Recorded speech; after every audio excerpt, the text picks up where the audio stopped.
Hello दोस्तों, welcome to the Gaurav academy. दोस्तों, इस वीडियो में हम देखेंगे कि गूगल के सीईओ सुंदर पिचाई साहब ने भारत के लिए एक तरीके से खजाना खोला है। जी हाँ, गूगल फॉर इंडिया जो समिट हुआ है 2020 का, उसमें उन्होंने ऐलान किया है कि वो भारत में आने वाले जो 5 से 7 वर्षों के बीच में 7500 करोड़ रुपए का वो इन्वेस्टमेंट करेंगे।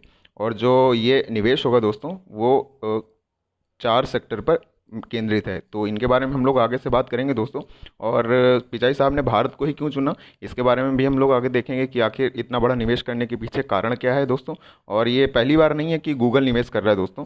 गूगल से पहले भी बड़ी बड़ी कंपनियां जो हैं वो भारत में इन्वेस्टमेंट कर चुकी हैं दोस्तों। ठीक है, गूगल से पहले अगर बात करें दोस्तों तो अमेज़ॉन ने भी कितना 1 अरब डॉलर के आसपास इन्होंने निवेश करने की बात की थी। और उससे पहले भी इन्होंने 5 लाख डॉलर की निवेश करने की बात कही थी दोस्तों। ठीक है, और अगर बात करें हम लोग कि फेसबुक ने भी देखिए, अभी आप लोगों ने सुना होगा कि जियो में कितने निवेश करने की बात की है, 5.7 अरब डॉलर की निवेश करने की बात की है। और माइक्रोसॉफ्ट की एक निवेश इकाई है दोस्तों M12 ने भी कहा है कि वे भारत में निवेश करेंगे।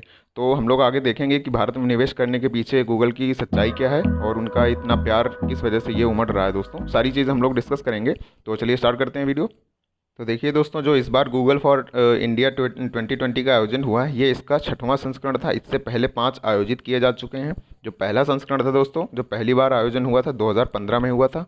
ये बहुत ही ज़्यादा इंपॉर्टेंट है, एग्जाम में पूछा जा सकता है कि गूगल फॉर इंडिया का पहला आयोजन कहाँ पर हुआ था। 2015 में हुआ था दोस्तों। ठीक है, और आगे बात करें, देखिए इसमें ये वर्चुअली आयोजित हुआ था। पेंडेमिक की वजह से इस बार हो नहीं पाया है, तो इसलिए ये वर्चुअली हुआ था। और इस कंपनी में सुंदर पिचाई ने इस इवेंट में रीड अलोंग बोलो ऐप मोबाइल का जिक्र किया है। इसके बारे में हम लोग आगे देखिए बढ़ेंगे। और देखिए इसमें जो इन्वेस्टमेंट हो रहा है, इसमें 4 सेक्टर की बात की गई है। इसके बारे में आगे जानकारी प्राप्त करेंगे।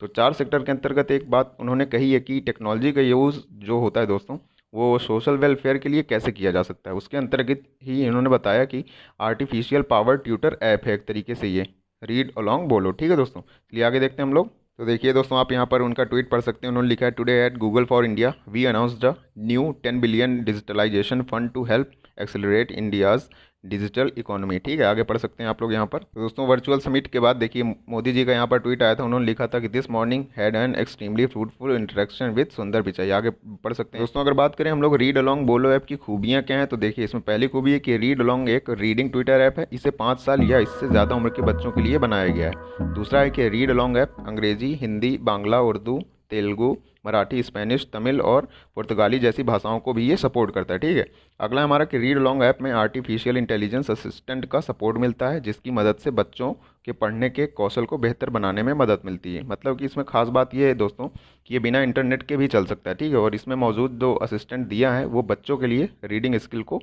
मतलब इम्प्रूव कर सकती है। ठीक है, चलिए आगे बढ़ते हैं हम लोग। देखिए आगे यहाँ पर इसकी खूबी कि गूगल ने रीड अलोंग को मोबाइल ऐप में कथा किड्स और छोटा भीम जैसी किताबों को भी शामिल किया है। साथ ही इसमें कई एजुकेशनल गेम्स भी दिए गए हैं। इन ऐप की मदद से बच्चों की रीडिंग स्किल को भी बेहतर बनाने में मदद मिलेगी।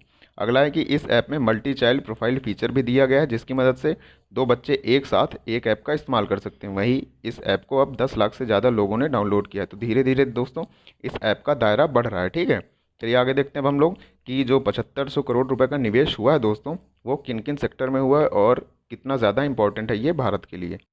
तो दोस्तों, बात करते हैं गूगल ने जो 7500 करोड़ रुपए का निवेश किया है, वो आखिर उसका रीज़न क्या है कि उन्होंने भारत के ही मार्केट को चुना। देखिए गूगल से पहले भी जितने बड़ी बड़ी कंपनियां हैं वो निवेश कर चुकी हैं, लेकिन मार्केट चुनने के पीछे का रीज़न ये है दोस्तों कि देखिए मार्केट तो पहले भी था, लेकिन अब का जो बाज़ार है वो बदल रहा है पहले की अपेक्षा। रीज़न क्या है, देखिए भारत में बाज़ार बदल रहा है। रीज़न है कि डिजिटल क्रांति जब से आई है दोस्तों, और स्मार्टफोन आप देख रहे होंगे कि फ्यूचर में स्मार्टफोन की जो संख्या है वो लोगों के हाथों में है अगर, वो और तेज़ी से दोगुना हो रही है। देखिए भारत की जो आबादी की बात करें अगर, तो भारत की आबादी 1 अरब 30 करोड़ के आसपास है। ठीक है, इसमें से अगर मोबाइल फ़ोन की बात करें हम लोग, तो लगभग 30 करोड़ लोगों के पास ही मैक्सिमम मोबाइल है। और ये फ्यूचर में ये तेज़ी से दोगुना होने की संभावना है, ये जो संख्या है दोस्तों। तो ये सारी चीज़ें देखते हुए दोस्तों, ये जो बड़ी बड़ी कंपनियां हैं वो निवेश करती हैं जिससे खुद लाभ कमा सकें, और अगर वो इन्वेस्ट कर रही हैं तो देश का कुछ ना कुछ तो लाभ ज़रूर होगा। तो देखिए इसमें बात करते हैं आगे। इस इवेंट की खास बात रही है दोस्तों कि गूगल ने अपने इस खास कार्यक्रम गूगल फॉर इंडिया 2020 के लिए 7500 करोड़ रुपए का निवेश 5 से 10 सालों में करने का ऐलान किया है। इस निवेश में देखिए इक्विटी इन्वेस्टमेंट, पार्टनरशिप और ऑपरेशनल इंफ्रास्ट्रक्चर इकोसिस्टम इंडस्ट्री में होगा। तो दोस्तों इक्विटी इन्वेस्टमेंट का मतलब होता है, देखिए जब हम किसी कंपनी के एक शेयर को बाय करते हैं तो उसका मतलब होता है कि हमने एक कंपनी के एक छोटे से पार्ट को बाय किया, ठीक है। और इन्वेस्टिंग की लैंग्वेज में हम इसे ही इक्विटी कहते हैं, ठीक है दोस्तों। तो चलिए अब आगे बढ़ते हैं हम लोग। तो देखिए दोस्तों यहाँ पर निवेश करने से पहले मतलब जब निवेश का घोषणा की पिचाई साहब ने, तो उन्होंने कहा था कि निवेश से जुड़ा यह फैसला भारत और वहाँ की डिजिटल इकोनॉमी के भविष्य में कंपनी के विश्वास को देखता है, ठीक ठीक है दोस्तों। तो अब देखिए 4 पॉइंट हम बात कर लेते हैं भारत के डिजिटलीकरण से जुड़े। जो पहला पॉइंट है कि हर भारत को उसकी अपनी भाषा में जानकारी उपलब्ध कराना। अभी क्या है दोस्तों, अभी गूगल जो जानकारी सारी देता है वो मैक्सिमम 9 से 10 जो लैंग्वेज हैं उनके बीच में प्रोवाइड कराता है, ठीक है। तो अभी ये इनका दायरा जो है ये इंक्रीज़ करने की सोच रहे हैं। अब आगे दूसरा पॉइंट जो यहाँ पर है कि भारत की अपनी ज़रूरतों के हिसाब से नए प्रोडक्ट एवं सर्विसेज जो हैं उसको डेवलप करना है दोस्तों।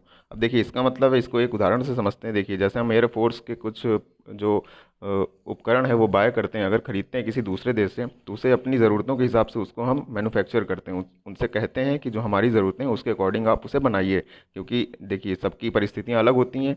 तो उसी हिसाब से गूगल ने भी ये सेकंड पॉइंट कहा है। दोस्तों हमारा अगला पॉइंट है 3rd नंबर की बिजनेसेस को डिजिटल ट्रांसफॉर्मेशन के हिसाब से सशक्त बनाना। मतलब कि जो छोटे कारोबारी हैं और भी बहुत सारे जो लोग हैं उनको डिजिटल बदलाव के साथ सशक्त बनाना है। और इसका उद्देश्य ये भी है कि ऐसा करने के बाद दोस्तों जो ये कारोबारी हैं और भी जो लोग हैं ये तेज़ी से देश के विकास में योगदान दे सकेंगे। अगला है हमारा पॉइंट कि हेल्थ केयर, एजुकेशन और कृषि जैसे क्षेत्रों में प्रौद्योगिकी और आर्टिफिशियल इंटेलिजेंस का इस्तेमाल करना दोस्तों, ठीक है। और अगर आगे बात करें कि कोविड-19 के बीच देखिए गूगल का लक्ष्य है कि भारत की सभी चीज़ों को डिजिटल बनाया जाए। और 2020 के अंत तक देखिए उन्होंने लगभग कितने 22,000 स्कूलों में 2020 के अंत तक दोस्तों 10 लाख से जो अधिक टीचर हैं, ठीक है, 10 लाख से अधिक टीचर को उन्होंने प्रशिक्षित करने के लिए सीबीएसई से साझेदारी की है दोस्तों। किससे? सीबीएसई से साझेदारी की है दोस्तों। ये क्वेश्चन पूछा जा सकता है आप लोगों से। तो दोस्तों ये थे भारत के डिजिटलीकरण से जुड़े 4 प्रमुख बिंदु जिनके बारे में हमने चर्चा की। आई होप आप लोगों को जानकारी अच्छी लगी होगी। दोस्तों वीडियो अच्छा लगा हो तो प्लीज़ लाइक ज़रूर करें, शेयर करें और हमारे चैनल को सब्सक्राइब करना ना भूलें। चलिए मिलते हैं नेक्स्ट वीडियो में, तब तक के लिए धन्यवाद।